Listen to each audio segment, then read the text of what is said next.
This is still Engels. When at last it becomes the real representative of the whole of society, the state, it renders itself unnecessary. As soon as there is no longer any social class to be held in subjection, as soon as class rule and the individual struggle for existence based upon our present anarchy and production are removed, nothing more remains to be repressed, and a special repressive force, a state, is no longer necessary. State interference in social relations becomes, in one domain after another, superfluous, and then dies out of itself. The government of persons is replaced by the administration of things, and by the conduct of processes of production. The state is not abolished, it dies out.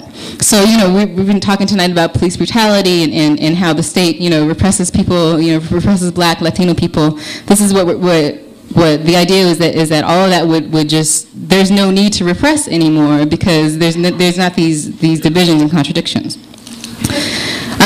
Okay, so now what Marx and Engels did not anticipate is how socialist revolutions have gone down up until now.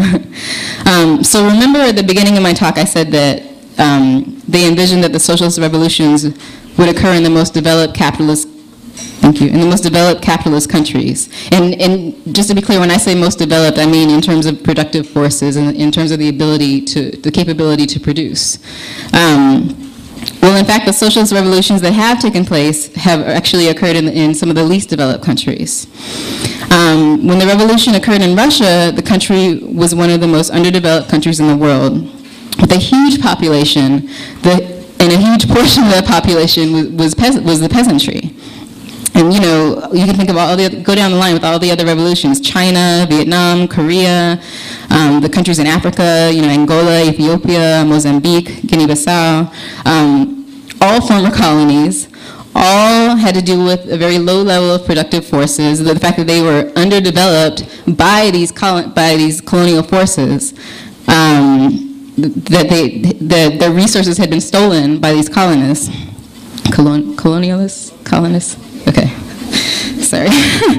And once these revolutions happened, the former colonialists, they of course wouldn't leave them alone, just what we talked about earlier. So this created incredible difficulties for the revolutions. In the USSR, the Bolsheviks, which is the communist organization that carried out the revolution, they never expected that they could survive isolated from the rest of the world.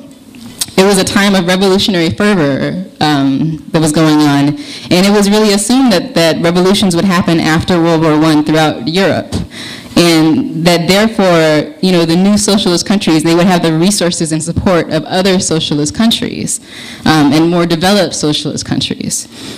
But what happened instead was that instead of that kind of support that they needed, the USSR faced civil war and the destruction of industry. But we should note, I just always want to point out that Cuba, despite its own tremendous difficulty sustaining its own revolution, they took this concept of internationalism to heart, and they sent thousands of people to help fight in the uprisings for liberation throughout the African continent.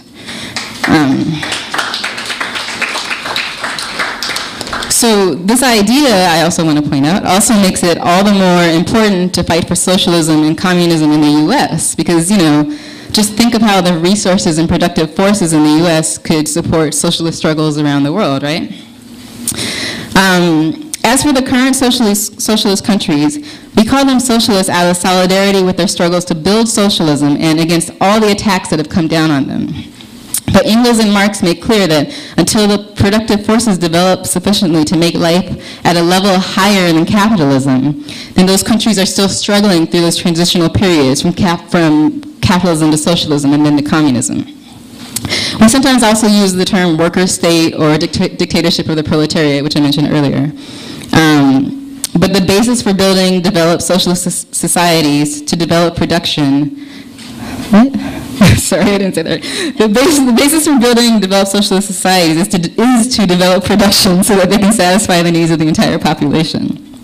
Okay, so I'm going to wrap up, but I just wanted to give kind of a concrete example of the way in which the contradiction between socialized production, that is production organized among many workers and sometimes across the globe, and private appropriation, which is appropriation of all the products of the workers' labor by the capitalists for their own profit, plays out in the present-day capitalist countries. This is some of what Richard talked about last week.